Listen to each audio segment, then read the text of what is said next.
जो धर्म के आधार पर माइनॉरिटी का रिजर्वेशन करा है, जिसके कारण एससी, एसटी और ओबीसी के रिजर्वेशन में कटौती आपने की है। हम माइनॉरिटी के रिजर्वेशन को समाप्त कर एससी, एसटी और ओबीसी के रिजर्वेशन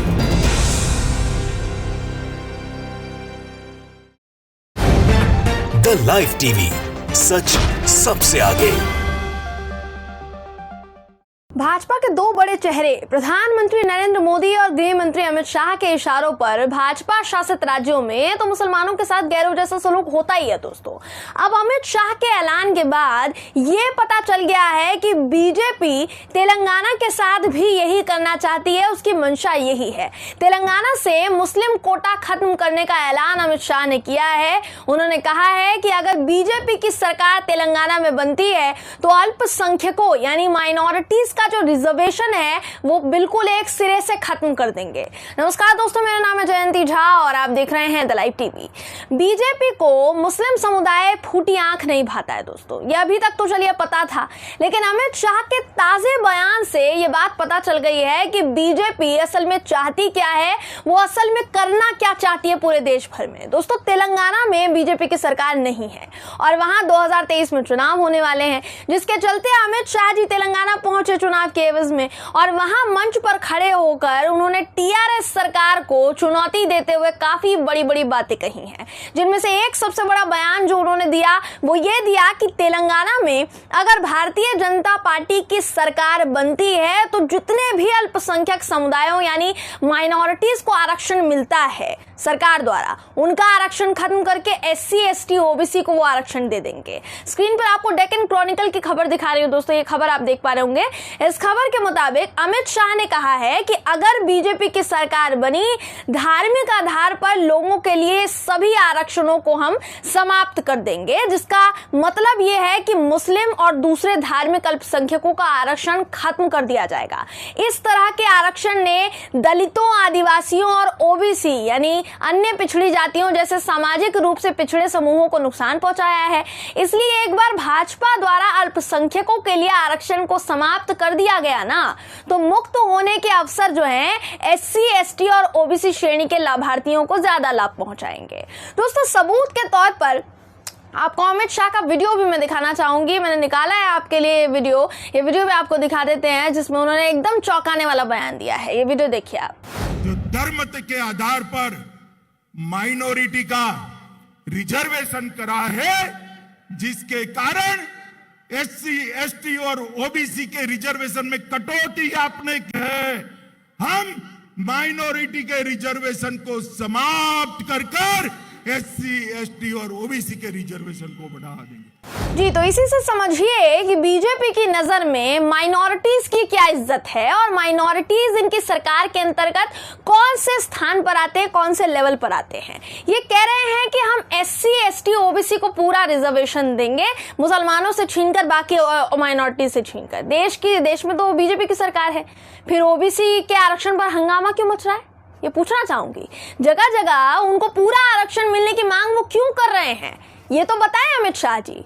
तो बेवकूफ बनाने वाली बात हो गई ना ये तो, कि भाई जहां हम नहीं हैं वहां हम अल्पसंख्यकों का अधिकार छीनकर, उनका रिजर्वेशन छीनकर, उनका आरक्षण छीनकर दलितों को दे देंगे, और जहां हम हैं वहां दलितों का अधिकार छीनकर ठाकुर और सवर्णों को दे देंगे। वहां दलितों के साथ कितना क्रूर व्यवहार किया जाता है ये सब देखते हैं। अब ये खोखले दावे जो अमित शाह जी करते हैं ना, वो साफ नजर आ रहे हैं, दिखाई देते हैं।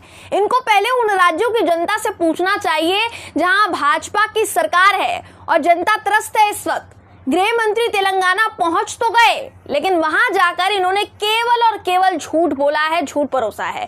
कुछ काम किया होता तो देश भर में वो काम दिखाई देता और वहां जाकर वो बताते, फर्जी आंकड़े नहीं दिखाते। वहीं सबसे बड़ी बात तो ये है कि मुसलमानों के लिए बेशक इनको कुछ करना नहीं है, लेकिन उनके पास जो है वो भी छीनने की कोशिश में इस वक्त लगे पड़े हैं कि उनके पास कुछ रहे ही ना, वो इस देश से चले जाएं। बिल्कुल, ये बिल्कुल इनकी मंशा है। तो ये एकमात्र ऐसा उदाहरण है दोस्तों, जिसे सुनने और देखने के बाद मेरे ख्याल से आपको कोई संदेह नहीं रह गया होगा कि बीजेपी मुसलमानों के लिए कुछ करेगी। कुछ सोच सकते हैं आप कि कुछ कर सकती है पार्टी उनके लिए। आरएसएस के साथ मिलकर बीजेपी ने मुसलमानों को किसी लायक छोड़ा तो है नहीं। हर रोज कोई ना कोई प्रताड़ना, किसी ना किसी प्रताड़ना का शिकार हो रहे हैं वो लोग। हर रोज उन्हें इस देश से निकल जाने की धमकी दी जाती है कि तुम्हारा देश नहीं है, तुम निकल जाओ, तुम गद्दार हो। इस देश के तथाकथित हिंदू संगठन मुसलमानों को मारने काटने की धमकी देते हैं। अब अमित शाह को मुसलमानों को मिलने वाले आरक्षण से भी गुरेज है, वो भी रास नहीं आ रहा है इनको। भाजपा शासित राज्यों में मुसलमानों को आरक्षण तो दूर, उनके पास तो जो उनका है वो भी नहीं रहने दिया जा रहा है।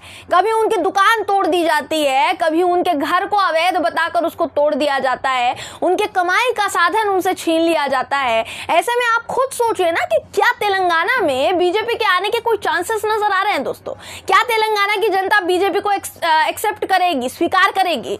मैं आपको बता दे रही हूं, जहां जहां जिन जिन राज्यों में बीजेपी नहीं है ना दोस्तों, ये बात ध्यान से सुनिए, उन सभी राज्यों में या तो दंगे हो रहे हैं, नहीं तो वहां चुनाव से पहले जाकर देश के गृह मंत्री जी ऐसा सांप्रदायिक बयान दे रहे हैं। इसकी वजह समझिए, जिन राज्यों में बीजेपी नहीं है वहां क्यों रहे हैं? ये कोई संयोग तो नहीं हो सकता है, ये प्रयोग है। जहां बीजेपी ना हो वहां केंद्र में बैठी भाजपा की आंखों के सामने दंगे होंगे, वो नहीं रोकेंगे उन दंगों को, राज्य सरकार की जिम्मेदारी ठहराएंगे। फिर बीजेपी दंगों के नाम पर उस राज्य में जाकर वोट मांगेगी, वहां अपनी जगह बनाएगी। जहां दंगे हुए उसका एक उदाहरण तो राजस्थान है। राजस्थान में तो पूरा माहौल ठीक था, फिर अचानक दंगे कैसे हुए? सबसे ज्यादा चौंकाने वाली बात तो ये कि चुनाव जीतने के लिए ये अपनी सरकार वाले राज्यों को भी नहीं छोड़ते हैं। मध्य प्रदेश तो इनकी सरकार है ना, मध्य प्रदेश का खरगोन इसका एक उदाहरण है दोस्तों दंगों का। तो सवाल यही है कि जहां शांति है वहां दंगे करवाने के लिए बीजेपी को वोट थोड़ी मिलेगा। क्यों मिलेगा वोट?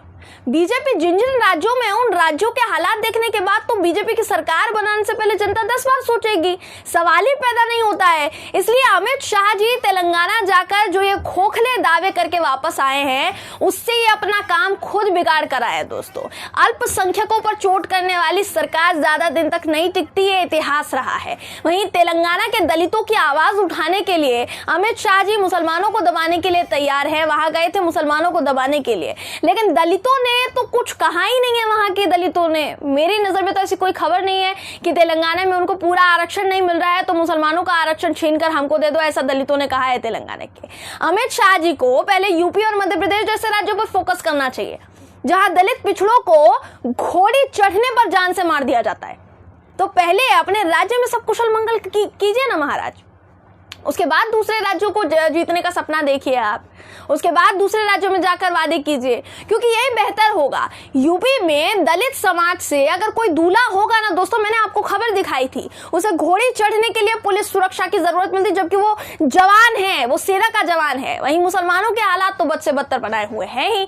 अब मुस्लिमों का कोटा खत्म करने की बात करके अमित शाह जी ने अपने पैर पर खुद कुल्हाड़ी मारी है। इन्होंने अपनी मंशा दिखा दी है कि इनकी मंशा क्या है, बीजेपी की मंशा क्या है। अब अच्छा यही होगा कि पहले अपनी पार्टी की सरकारों पर शाह जी लगाम कसे, उसके बाद दूसरे राज्य में जाकर हितैषी बनने का ये दिखावा करें, क्योंकि इनकी बातों पर विश्वास नहीं है दोस्तों किसी को, और अब तो बिल्कुल भी नहीं है। जो जीतने से पहले ही मुसलमानों का आरक्षण छीनने की बात कर दे, वो जीतने के बाद क्या क्या कर सकते हैं, अमित शाह के बयान के बाद यही सवाल उठ रहा है, और ये सवाल उठना लाजमी भी है दोस्तों। बहरहाल इस खबर पर आपकी राय क्या है कमेंट करके जरूर बताइएगा। वीडियो अगर आपको पसंद आया हो तो वीडियो को लाइक और शेयर करना ना भूलें। फिर मुलाकात होगी आपसे किसी ऐसी ही खबर के साथ, तब तक के लिए नमस्कार।